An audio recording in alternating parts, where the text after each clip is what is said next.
Avanzamos y el 19 de marzo de 1967, Domingo de Ramos, se hace la primera invernal de la Canal Sur. La primera estival habían hecho Ausín, Alejandro Díez Riol, los Faquires, que tenemos fotografías, ¿verdad? Nos cuenta Ausín de cómo subieron. Pues bueno, ahora Alejandro Díez Riol y Josefina están viviendo allí en Cervera, y pasan por allí Felipe Calleja con otro amigo que es Ángel de Felipe, y Andrés Ceresa llega en moto. Por la noche llega en moto con las Vespas, claro, y quieren hacer la primera invernal de la Canal Sur. Es de las pocas actividades después del accidente así un poco de calidad y reseñable, ¿no?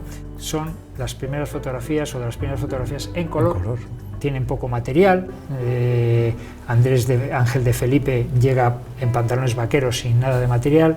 Josefina le tiene que prestar material, pero vamos a oír el relato que nos hace en primera persona Felipe Calleja, que nos lo ha contado directamente, lo mal que lo pasaron para hacer la actividad esta.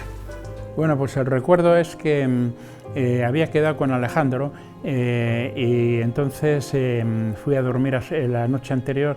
Dormimos en su casa, mi amigo que me acompañaba, que era Ángel de Felipe Amores, y dormimos los dos en su casa para el día siguiente salir antes de amanecer hacia Curavacas, hacia Vidrieros.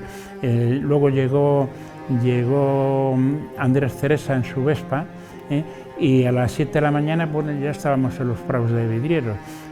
Pero no habíamos empezado apenas a subir cuando se empezó a bajar una niebla con muy mala pinta, y entonces Josefina, la esposa de Alejandro, dijo: yo me doy la vuelta. Dice: ¿alguno se da la vuelta conmigo?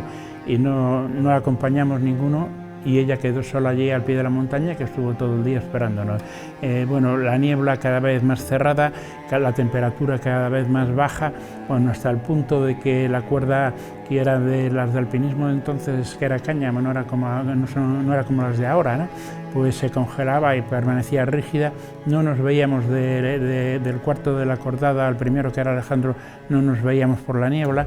Y bueno, también debido pues eso, al intenso frío, en las manos llevábamos, además de los guantes, nos habíamos puesto unos calcetines de lana gruesos encima, y sobre todo la mano que llevaba el piolet, que cogía forma, al abrirla chascaba el calcetín porque estaba al lado, y los pelos de las cejas, bueno, todos hechos con un lingote de hielo, un mini lingote de hielo, ¿no? Bueno, pues subimos muy lentamente porque Ángel de Felipe no llevaba crampones, y entonces iba Alejandro tallando pequeños orificios en el hielo para que pudiese apoyarse. Cuando llegamos arriba a la arista que da vista a la cara norte, bueno, pues aquello era antes. Habíamos subido a resguardo del viento del norte, que estábamos protegidos por la ladera, ¿no? Pero al llegar arriba a la arista era imposible asegurarse, porque el viento había barrido la nieve y encima de la roca solamente había una película fina de hielo que impedía pues, clavar los crampones y mucho menos el piolet. Las rachas de viento venían de tal forma, y además era un viento gélido, venían de tal forma que para vencer su resistencia nos inclinábamos hacia adelante, hacia el abismo, pero cuando aflojaba veíamos que nos caíamos, ¿no? Entonces, bueno, yo pensé que en ese momento de allí no salíamos, y le dije a Alejandro, digo, mira, lo mejor es que bajemos por donde hemos subido. Y Alejandro me contestó, dice, tú estás loco, dice, es mucho más difícil y peligroso bajar que subir, dice, además solo nos quedan unos 50 metros por la arista hasta llegar a la cumbre, y desde allí ya bajamos a resguardo del viento por el Callejo Grande, que es mucho más fácil y tal. Bueno, así continuamos, yo iba como un autómata pensando en que no salíamos de allí, pero bueno, llegamos a iniciar el descenso, y en la zona más alta del Callejo Grande, la zona esa conocida como La Llana, pues resulta que Ángel, que al no llevar crampones, se deslizó, y entonces arrastró a Andrés. Y yo les estaba asegurando con el piolet totalmente clavado, casi me lo arrancan, a pesar de la resistencia que hacía sobre el piolet.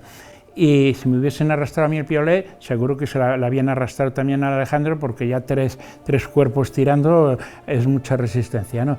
Bueno, lo cierto es que Andrés se enredó algo con la cuerda, con la caída, y se conoce que para incorporarse más cómodamente pues se quitó el mosquetón de la cuerda, y en ese momento empezó a deslizarse por la ladera con un ruido siniestro. Al cortar el aire y pegar en el hielo, rebotaba, y bueno, yo digo, ahí este ya está muerto. Y Alejandro entonces empezó, en medio porque no veíamos nada por la niebla y era de noche ya, Alejandro empezó a dar unos bozarrones impresionantes: Ceresa, Ceresa, y yo me decía, digo, ¿para qué le llamará? Digo, si este ya está en otro barrio y tal.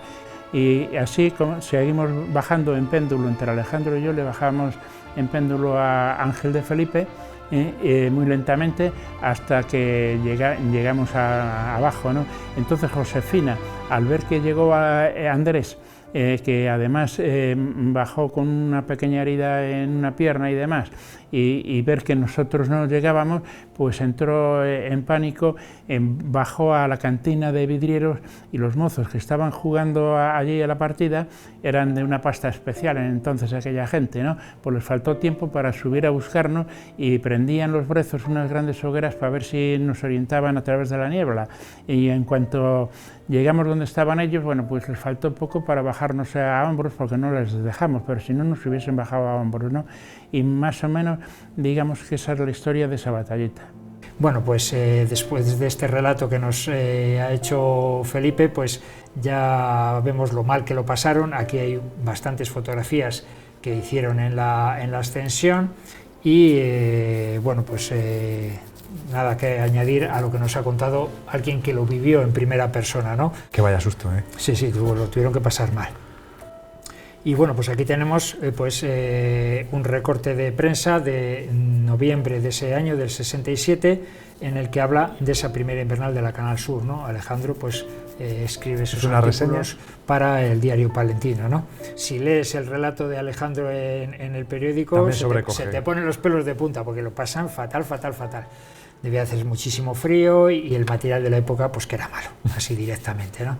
Llevaban una cuerda de 40 metros para los 4, entonces tenían que ir moviéndose de 10 metros en 10 metros porque tenían miedo de patinarse, no llevaban todos crampones.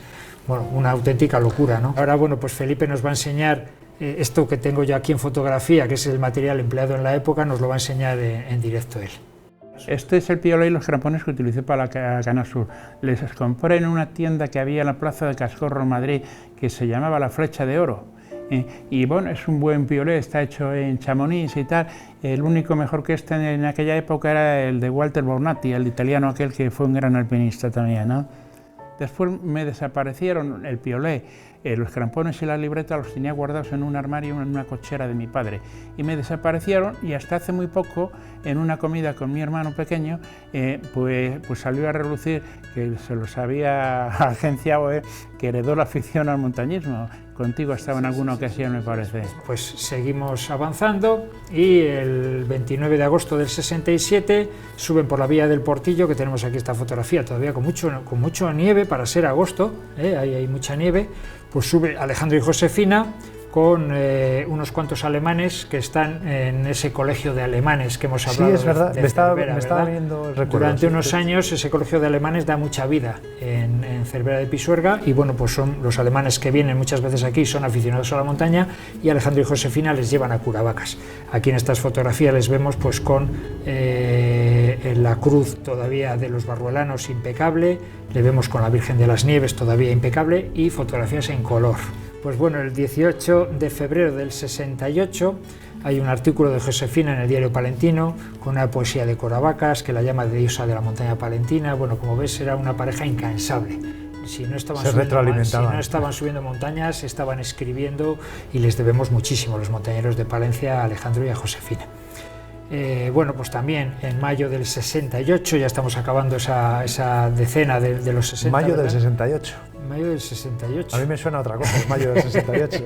Pues mira, la primera semana provincial de Fuentes Carrionas se organizaba. Pues en cada sitio se vivía algo.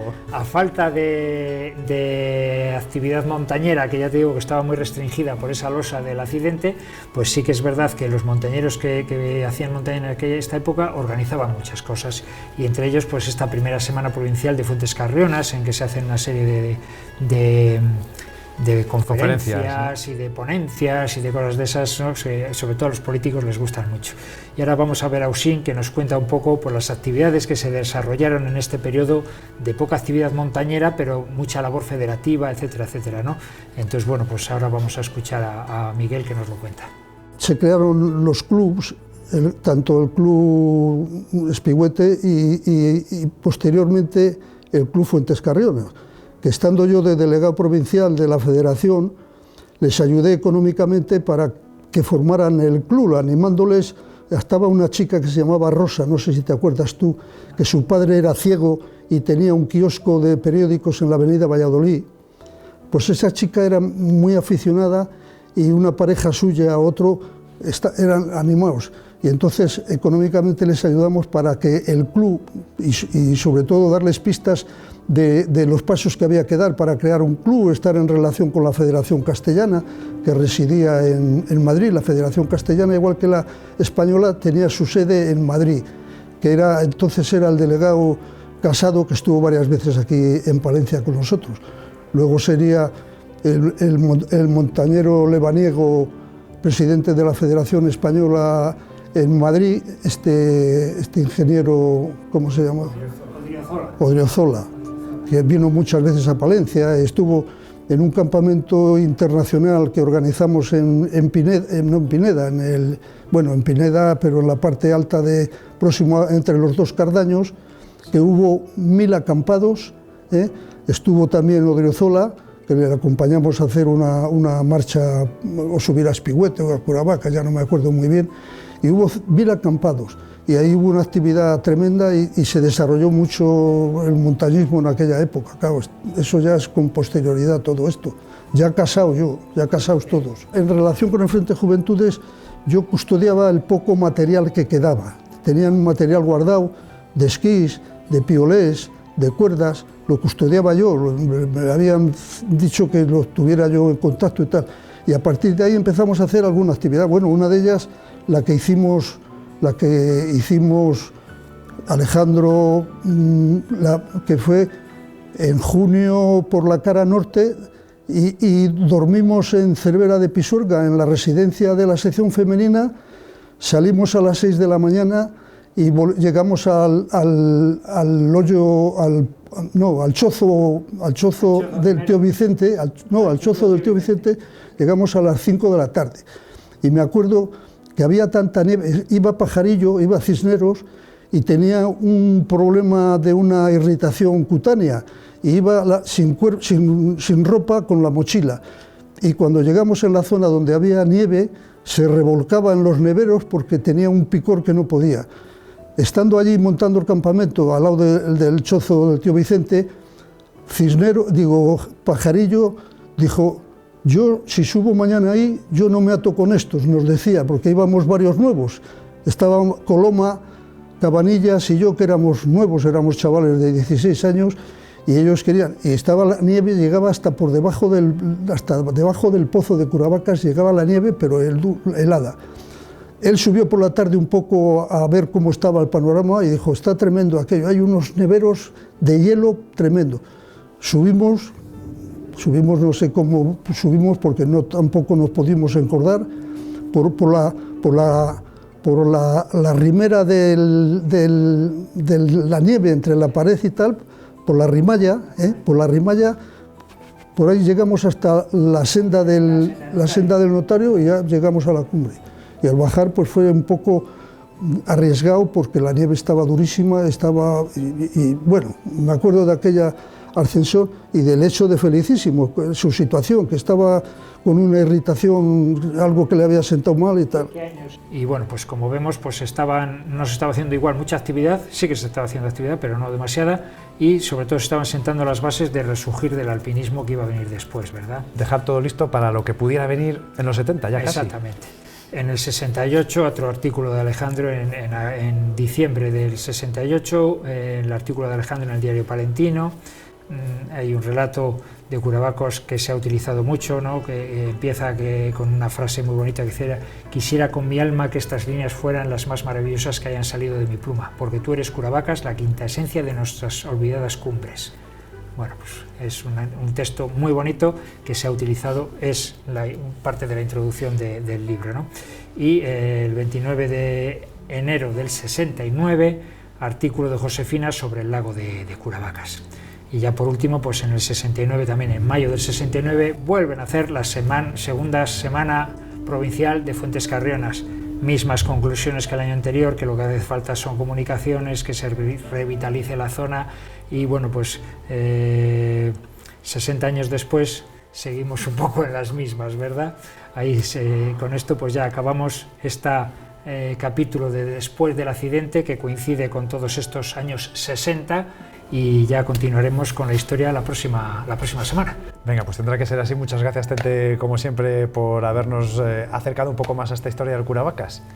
Pues nada, ahí estamos. Y volveremos, efectivamente. Será ya la próxima semana. Entraremos en la siguiente década y recuperaremos un poco la actividad del Curavacas. Se la daremos a conocer, les haremos esperar, pero no demasiado. Tengan paciencia.